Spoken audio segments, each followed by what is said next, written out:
Hello, everyone. Welcome to a new episode of Tech Can't Save Us podcast, brought to you by Literal Humans. We're back in the studio today. We've got our first ever back-to-back episodes of recording, and our first guest today is Helen and Norlem, the co-CEO and co-founder of Tiimo, a fantastic EdTech app that's focused on supporting neurodivergent. I'm not editing this out. Yeah. A fantastic ed tech app that's focused on supporting neurodivergent folks in the classroom and wherever they are learning and living. Welcome to the pod. Thank you so much. Thanks for having me. Thank you so much for making the trip. Of course. This is your second podcast of the day. You're just smashing them out back to back. Yeah. I am, and also my second one ever. Ever. But stepping to sort of He doesn't do things by halves. Yeah, There's- the podcast world, that's a seasoned pro, so Yeah. love that. What was the other podcast you were on earlier? It was called ADHD Chatter. Okay, Yeah. nice. So very focused on ADHD, obviously, and yeah, Tiimo is a support tool for ADHD, so it made a lot of sense to talk about that as well. Nice. We'll chuck a little link to them in the description for the episode Yeah. as well. Well, yeah, first things first, really great to have you on the pod. And as a former educator myself who worked with students across all different, sort of learning variations, this is a really exciting topic for me to dive back into. And I wish I had a tool like Tiimo in the classroom to engage students. And I love that you're expanding it to coaches and just learners themselves. So that's really exciting to see. Curious to hear how working with neurodivergent teens led to the creation of Tiimo. And just give us a little bit of the origin story if you can, Yeah. please. Of course. It was actually a little bit of a coincidence that I met Melissa, my co-founder. We met at the university, IT University in Copenhagen, and decided to write our master thesis together. And at that time in Copenhagen or in Denmark, there was a lot of focus on children with special needs being included in the normal schools, and a lot of talk in the media about especially children with ADHD would sort of fall in between because they were too good to the special needs school, but also still would probably need some extra support in terms of thriving in a normal school with a lot of children and few teachers. And we thought it could be really interesting to understand more about ADHD in general, but also understand if we could use tech to somehow support the children now that they were going to lose some of the support that they had. And not that we can sort of give the same support as a person can give, but we still thought that we might use tech in a smart way to support these children. And then we had a very anthropological approach in terms of understanding. We followed 5 families who all had a child with ADHD and tried to understand their sort of lives and what was challenging, what worked. And then we had this design process that ended up being sort of the concept of Tiimo. Back then, very focused on giving this very visual support on a smartwatch and very focused on children, and has today evolved into being more focused on young and adults actually using the product to thrive in general, both in education but also on work and in everyday life. And is also not so focused only on smartwatch anymore, but is also good for all sort of phone and tablets and everything. So we really wanted to create this sort of accessible, beautiful product that could support the neurodivergent brain, and that is what we're still working to do. Yeah, neurodivergency is like, a broad category. So like super curious to hear. I Yeah. grew up with a dyslexic dad, Yeah. and I remember like being a teacher and sort of, connecting the frustration I was seeing among my dyslexic students with the frustration I remember my dad displaying when he could, was struggling with something or Yeah. whatever. And that was like a big epiphany for me. So just curious to understand better, like how you've taken that broad category and created a product that, caters to different folks along the spectrum of neurodivergence. Yeah, really good question, because it is a broad spectrum and covers a lot of different sort of conditions. But I think we really try to take this very sort of human-centric approach to design and really understand and user test a lot. Every time we create new features or do something with the product, we always involve end users. Many of them having maybe an ADHD diagnosis, but is also dyslexic. That's often sort of they often go hand in hand, those 2 diagnoses. And the thing about the Tiimo app is that it's very visual and very focused on this visual daily planning. So it supports some other sort of areas in in the brain, and supports executive functioning skills, which is sort of the skills that we all use daily to carry out tasks and prioritize and plan and organize. And a common thing for many of those neurodivergent brains is that they are challenged on their executive functioning skills, which is why also Tiimo can appeal to a broader a user base, you can call it, because it do support sort of the planning and the organization and the task initiation part of your brain. So you don't need to worry about that yourself. That is what often happens when you are neurodivergent, and if you are challenged with your executive functions, is that you use a lot of sort of energy to think about, for how long should I be doing this? When do I need to prepare to transition into something else? And by sort of giving Tiimo that, if you have Tiimo to help you with that, you don't need to use your own mental energy on that, and you can actually use your brain for so many other things and what you're doing, your work, being social, and so on. Helen, I'm curious because I feel like it's really, really profound what you've said, and I think I've noticed that as well about the reception to neurodivergent children, students, that has changed over the years. So I'm curious, in Copenhagen, do you feel that has over the years become more like widely known, widely accessible? Because I feel like here in the UK, in schools, it's a huge thing now. There's a lot of focus on it, but I think our schools are not supporting their students in the right way. Do you feel that in Copenhagen, like, that's changing, or that's the same? The attitudes have changed, perhaps? I think it is changing, but I think there's still a long way. I actually do think, I'm not sure in terms of sort of primary schools, but I think in UK and in the US, I experienced that you're younger, you're more ahead in terms of talking about neurodivergence and being aware of what it is and how to sort of go about it than we are in Denmark. It's still very new in Denmark, and I would say a lot of folks still don't recognize the word neurodivergent and know what it is. And I think also a lot of workplaces are not aware that they probably have 20% of their employees that are neurodivergent, and in school 20% of the children that are neurodivergent. So I think there's a long way to go, and I think some schools are doing something and really trying to shake things up and really try to teach in different ways that is more supportive for neurodivergent children and for all children, because I think that is also what we're seeing in the schools that are trying to do something. If they sort of flip it around and design the school and the day for the neurodivergent brain, it actually affects all children in a positive way. Yeah. So why don't do that? But I think we're still learning and sort of evolving, and there's still a way to go. Yeah, it's a process, definitely. Yeah. And what's that like? That kind, the work from your side, getting schools on board. What's kind of been the reception, and have you been mainly focused on schools in Denmark or the rest of the EU and US? Like, what's that journey been like, getting schools on board and interested in the product? Yeah, we actually haven't done that because it was too difficult, or I don't know, but at least too slow, because I think actually in the early days when we started the product and it was still very focused on children, we also moved actually away from the children focus as the primary focus at least. But they loved the idea, but it sort of was a little bit difficult because it's also a tool that supports you throughout your entire day. So where is sort of the ownership? Was it the teacher and the school, or was it the parents, and who sort of owned it? Was it only a tool they could have while in school, or could it take it home? So there were still so many decisions and sort of unknowns in terms of actually really getting it out to the schools. So we actually did sort of a pivot and started to just promoting the product in the App Store more broadly and more focused on young and adults, so they could just go and find the product in the App Store, try it out, feel sort of the value of it quite fast, and start to keep using it. So 95% of our users today are adults, I would say, and then we maybe have 5% that is still the parent-child or teacher-child user type, you can call it. That's an interesting, like, bottom-up strategy. Yeah. You've had over 1 million downloads. Yes. Right. Plus, Yes. so it's clearly working. So Yeah. Look, going forward, do you think you'll continue the same strategy, or are you looking at different sort of avenues to grow the app? I think same strategy in terms of getting it out to as many as possible. We really think that is sort of the way to go. Have as many as possible try the product, feel the value, spread the word, and then the schools can follow and the workplaces can follow. We also have talked to a lot of bigger corporates in Denmark in terms of having Tiimo as a tool you can offer to your employees to support your daily work day and help managing your time.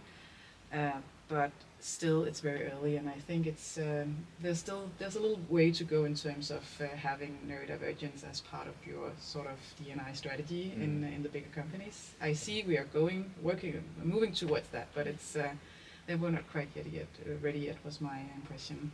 So still like direct B2C focus for now, and that's where we can really see that users find us and really give us great feedback on the product as well. And has it been, is it just across the world? Is there any sort of concentration of where Tiimo users are mainly coming from? It's available across the world. Yeah. So we have users like all over, I would say, but it's mainly our biggest user base is US, then followed by UK and other English-speaking countries. And I think that's also because we translated the app to English to begin with and promoted it mostly within the English-speaking countries. So that's also where we have seen the biggest uptake. And now we're actually doing something in terms of localizing to a lot of, I think 21 other countries, but starting to see big uptake in Brazil and Mexico and Latin America. And that's quite interesting actually to see something is happening there, and maybe they're also moving more towards awareness around neurodivergence. And so quite interesting to see what's happening there. I think it's really cool that it's on the App Store, and it kind of lets those who are neurodivergent like access it at their own needs and their own time, and I think that's good. But I also am quite curious, and I want you to explain a little bit for our listeners how the app can really satisfy the need of the neurodivergent person, like you know, in terms of its look, its feel, everything about Tiimo, like what makes it so different and unique and cater to the neurodivergent individual. Yeah, that's a good question. And it's also like a challenging part of sort of our design process, because brains and people are still different, but I think it's the part is that it's so high, it's so visual, and it breaks down your day in terms of showing you what you need to do when, and you can customize it very well to fit your day, because of course it's different what you have to do and what I have to do. You can customize it with colors and icons, so it can represent what you're doing. If you need sort of an icon to let you know what you should be doing instead of text, you can do that. Cool. And we have recently also launched a sort of AI feature where you can break down bigger tasks with AI. A common thing also, if you are challenged on your executive functions, can be that it can be super overwhelming to start a task. It can be difficult also to break it down into smaller tasks to sort of understand how to start this and where to start. And sometimes you just need someone to tell you, like, do this first. And you can sort of also actually use the product to break down that task for you, and then you can get going. Cool. But I would also say in terms of sensory processing is also a big thing, because how do you perceive the world and how do we perceive the world? And that's also very different within the neurodivergent spectrum, that some can be really high functioning. but also high sensitive in terms of changes and bright light, and some need it. Some people with ADHD really need sort of that changes and dopamine and a lot of things happening. So we have tried to do it in a very sort of subtle way, where you can customize things. You can change your theme and your app icon if you feel like you want to do changes all the time. And we have also created a lot of small sort of what do you call that, sort of when things move around, sort of animations in the app, but done it in a really sort of subtle way, but so it still gives hopefully a little element of surprise when you tick something off, because you're done, you get a little sort of Like gamified. celebration. So there's something that should be really sort of appealing also, but still designed in a very hopefully, I think at least, calm and sort of not overwhelming way. Nice.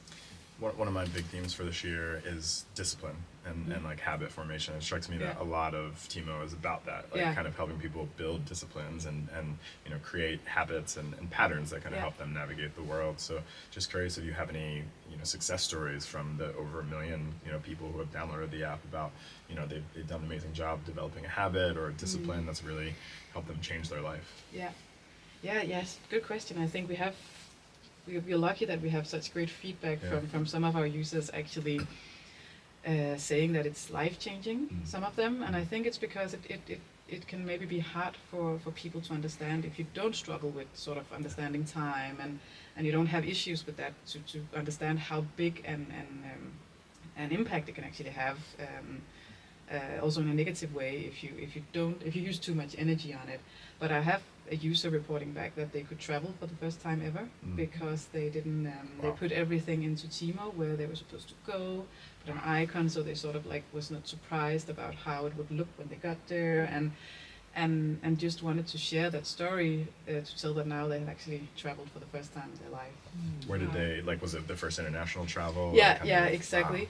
And they wanted to share sort of the tip. They went to Google and then they took pictures of every place they needed to go, so they could sort of like be prepared for how it would look, because they were not good with sort of the unexpected and surprises. And then we have another user also writing that she always wanted to use makeup, but never sort of had always being too afraid to sort of use too much time on it and be late, and just writing that now I can use makeup for the first time in my life, and I always wanted to do this, and thanks to Tiimo I can actually do that now. And it can sound simple, but it's about feeling like everybody else, and about having that sort of self-esteem that you can do what you want to do without ending up being late or being stressed or sort of burn out. And I think also back to the habit building, that's also a big part of it, and a big part of being more mindful about how you structure and plan your day and how you spend your time, and realistic, I would say. I think a lot of us, myself included, has a tendency to overfill the calendar.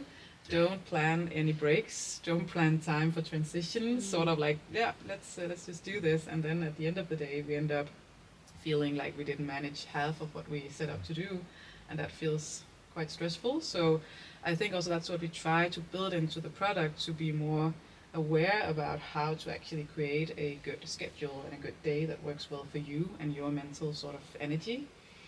And another thing sort of in relation to this is also, I think there's a big theme with the intersection of planning and mental health, especially if you're neurodivergent, because if you constantly feel behind and stressed about it, it really affects your mental health.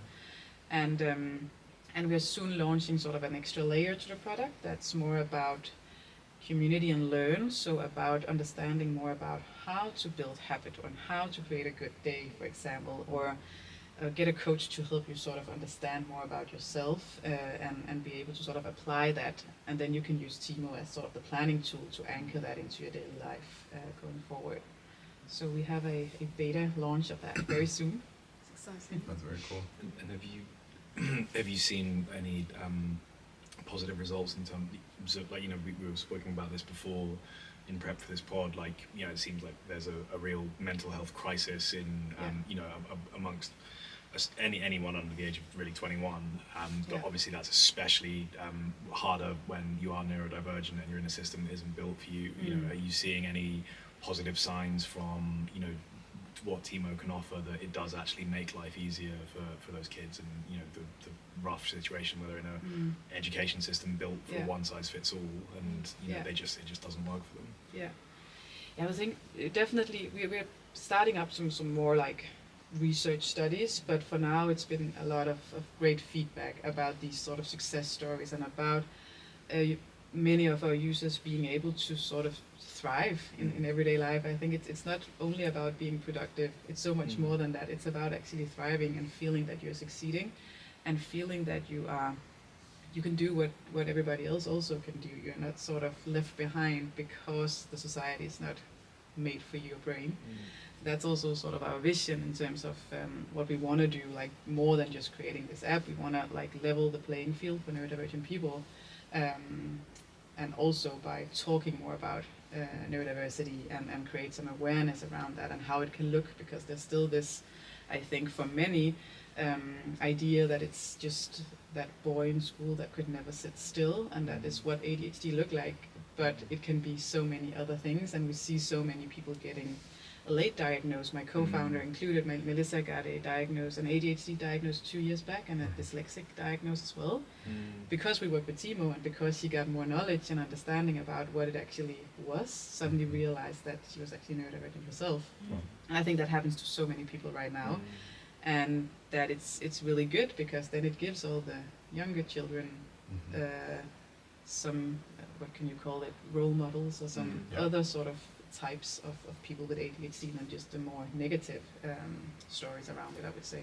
I think it's a funny moment we live in, because it's like, on the one hand, it's good that we're starting to identify and diagnose these things in sort of a healthier way, and at the same time, like there's a stigma, unfortunately, that goes along with it. Yeah. And I'm hopeful we can get to a day where we just sort of recognize that there's variation, in everyone, Yeah. and that we're all on this like larger spectrum, and that Exactly. people have different needs and stuff like that. And Yeah. it feels like we're kind of, hopefully with tools like Tiimo, getting to that point where, like, as you said earlier, I think you mentioned kind of universal design for learning. Like, once you fix these things for the neurodivergent person, it's actually better for everyone. Yeah. And you see that in the classroom and such. Yeah. Wanted to ask you a sort of follow-up question about the team behind your team. So like when you build apps like Tiimo, you kind of have to get it right? Like the science and the health behind it. One of the things we do is we work with health tech startups and EdTech startups. So one of our clients, we work with their literacy team and their numeracy team, and we interview their subject matter experts and help them get it right in the content that they put out. Yeah. Another client that we've worked with, or they're the Finnish startup, Yeah. we work with their science team and make sure that the content that gets put out is correct and is factually, scientifically accurate. So want to learn how the team behind your team, do you have sort of a science team, a sort of team that really understands neurodivergence on a deep level that kind of informs what goes into your app, and sort of what does that look like behind the scenes? Yeah, good question. I think we don't have that science team now. We have been thinking a lot about it, but we have also, I would say, unconscious, not gone into sort of the health tech, but more sort of in between, sort of, because otherwise you need a lot of sort of CE approval marks that makes everything very expensive and difficult. And we still have sort of the idea that if we can just get this product out to as many people as possible, we can actually make a big difference. But what we do have and what we are very focused on is, of course, to read research about it and understand it that way. And then we have a lot of people that are neurodivergent on the team. Melissa, as mentioned, my co-founder, is sort of or she is CPO, so she is the visionary and the creative person behind the product, but also have the lived experience and uses the product herself. And we have a few other people on the team that are also neurodivergent and give different input because, of course, everybody's not Melissa. And then we have a lot of user involvement. So we really user test a lot. We really try and understand like how users read the app, how they sort of interact with it, and have a combination of sort of research that we read up on ourselves, and then user involvement, I would say, from users to make the design. Yeah. And you mentioned there about not falling into that kind of stereotype of like a health tech or not being in the box. Do you feel like there are enough sort of investors or enough funds available for apps like Tiimo at the moment? Do you feel that it's the subjects of the VCs at the moment, because it should be really, you're doing really great work and it helps neurodivergent individuals all around the world. Do you feel that you are getting enough attention, or that the industry itself is as a whole? I think it's getting more, but I think it's still very boxed. We have met a lot of sort of when we raised our last round, we met many investors or VCs that sort of like we was a little bit in between, because we were not a sort of proper health tech app, and we didn't sort of sell through either doctors or sort of B2B, which was what they knew the best, and they were looking for some different metrics, and we sort of didn't meet that because we are a B2C product, and there is something there, I think, where we are a little bit weirdly in between health and consumer. But I also think in terms of neurodivergence, we really had to educate a lot of the investors we talked to, because they didn't think that was sort of a big enough market to create a product within the space. And that's changing now, I feel. When we talk to investors today, they know more about neurodivergency and understand that that's actually a huge part of the population. But we really had to sort of educate them on that. Yeah, I can imagine actually. We've had a few cool people doing stuff in the space of disability and neurodivergence on the pod, and they're always like, it's like one of the biggest minorities in the world. Like, it's like 30-40% of the population. So actually a market for a VC knows their stuff is really Exactly. exciting, Yeah. even if they don't care about the ethics, which they rarely do. So. Yeah. Some luckily do, but I hear you. How about you guys if you're listening? We want to fund Tiimo. No, fun Tiimo. But no, you're right, and I think luckily it is changing. But I think that it's good that there are sort of so much is happening from a lot of different sides, and that's also what we really wanted to be a part of at Tiimo, to sort of create this awareness. Not just to be able to raise money, but to just in general to be able to change something, and for so many people. And did you find a fundraising partner that kind of was both, like they saw the commercial potential of it, but they also really cared about the ethical side? Yes, absolutely. We found some great matches, I would say, in terms of understanding sort of the impact and really also wanting to be part of that impact we can do. And also still understood that there's actually also, it's interesting what we're doing, and it's an interesting space, and there's a need for something. It's a very, very underserved space in terms of also funding and research and products. So there's definitely room for a lot. Any partners you want to shout out on the pod? Give them some limelight. Uh, That's okay if not. No worries. No, but I think then the other thing is also we're two women founders, and that's also a big thing, right? Not that I have necessarily felt it on my own, but it just the stats talks on their own that it's just more difficult to get funding if you're a woman. Yeah, I think what's that horrible stat? It's like there are more men named. You're more likely to get funding if you're a man named John than you are a woman. Like there are more Johns who get VC funded. It's just, it was something horrible like that. I think it's like that. That's one specific to I think like Fortune 500. Oh yes, there's like more named John than women. Or something like that. But like you could apply that over to the funding community. Exactly. As well. So that's also a place where we've tried to sort of like make a change and sort of be.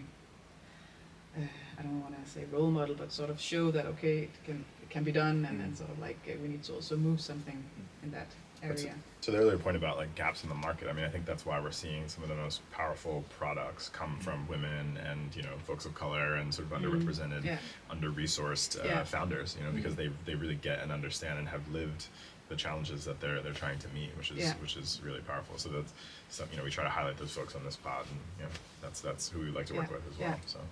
I mean, the proof's pretty much in the results. Like, I mean, the funding round you guys raised, like, to get to 1 million users is incredible. Like, like for the numbers you raise, like, 100,000 monthly active users would normally be a good return on investment. So you've clearly shown there's just an incredible demand for it, and it's such a good fit. So hats off to you. It's incredible. Thank you. It's definitely exciting, and I think even you mentioned about doing the segment about more emotional, mental health issues related to neurodivergency. I think is really, really beneficial. Is there anything coming up for Tiimo as well that you want to shout about? Anything exciting, that you've got coming up that you'd like to tell the listeners about, really? Yeah, that would be that. I would say we will launch this beta program that we call sort of Community Learn, and we will launch it. You can sign up already now for early bird sign up, and then we will launch it within the next few sort of weeks, I would say. So if it's not launched when you listen, then sign up for the early bird, and otherwise it will be there. Sort of the first version, and it will be where you can. We also have included some body doubling in the product. I don't know if you know. Body doubling. It's sort of a also productivity method where you meet in a virtual room, and then you sit together and work. So you don't you just share if you want to, you can sort of share in a chat what you're there for and what you hope to get done, and then you work for 25 minutes together. So you have that sort of accountability part to it. And then you take a 5-minute break, and then you work 25 minutes again, and you can share what you get done after. And we have a facilitator to support that, and that has also proven to work really well for people with ADHD, for example, and sort of productivity and accountability. So you sit there and you focus on what you need to do for that period of time.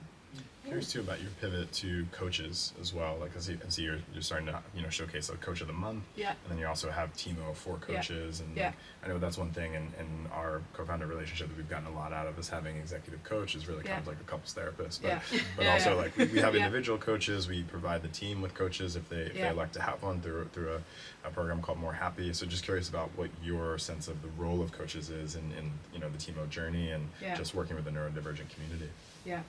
Yeah, but I think we are starting to work more with coaches, both in terms of, I would say mostly to sort of create a relationship with them and sort of be able to then highlight some of them and have them use Tiimo with their clients, because I think it goes so well hand in hand in terms of you learn something from your coach and they help you with some strategies, and often it's more about, yes, maybe if you're recently diagnosed, you're told that you should create a visual plan, you should sort of schedule more in your day, but how to do that, you sort of still need some tools and some tips and tricks in terms of how to go about planning and how to go about changing some habits, because it's not just about starting to plan your day, it is about changing a habit and getting used to that and understanding about yourself and your energy levels and how to actually plan or schedule a perfect day for you so you become the most successful and productive.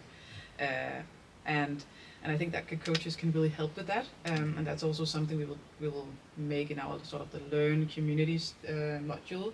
We're also offering coaching already. You can buy coaching, so group coaching from Tiimo, and then of course we want to be able to have this network of coaches that we can then apply into the app, and we just see a great synergy between that. And then Tiimo, the planning part, is the perfect product to sort of anchor all of those tips and things you learn from the coach into your daily life and actually start sort of doing it also instead of just learning it. Yeah. We'll be sure to connect you with Ashley over at More Happy. Yeah, and that would. I listened to that episode and I really would love a connection. It sounded really interesting as well. We'll fire up the email. We'll make it happen. Yeah. Perfect. Yeah. Okay, so before we head off, do you want to share your social media so everyone can find you online, find Tiimo online, and connect with you on whichever social media platform? Yes, be happy to. We are at Tiimo app, so it's Tiimo app. Brilliant.